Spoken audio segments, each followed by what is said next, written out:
I have with me Vinci Rufus, head of our digital strategy. If a brand comes to us today, right, say a traditional retailer wanting to go online, what's your gyan at a high level to them?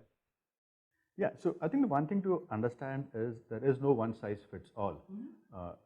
Commerce experiences across a website, across an app have to be tweaked as per the brand, as per the target segment, and as per the nature of the business you're in, right?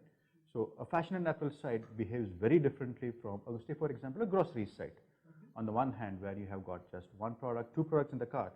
On the other hand, you have about 20 to 40 products in the cart. So how do you tweak your user experience such that you're able to add multiple products in the cart very quickly on the transactional side of the business? Whereas on the fashion and apparel, it's more on the aesthetics and it's more on the visual side of things. And probably the fashion sites, right? People probably spend more time in exploring and engaging with the site before deciding what to buy.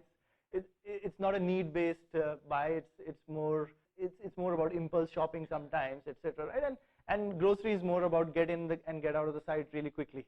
What else are you seeing in terms of, I don't know, I mean, technologies that are really hot right now in this space, and what are we, for example, doing in some of these projects? There are a couple of standard technologies that we usually work with. It could be things like image search, voice search.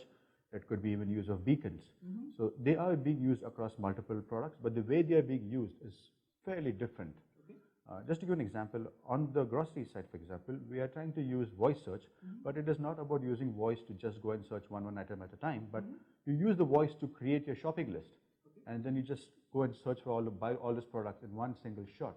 And we see that reducing transaction times by more than 30%. That's one.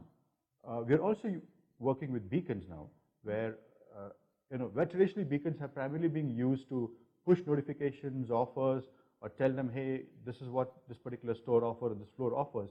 We're trying to use beacons at the pickup points now, where we're trying to identify an approaching customer, where the attendant at the pickup point knows a customer is approaching, and he or she is able to move that particular person's delivery upfront, so that the waiting time for consumers is drastically reduced.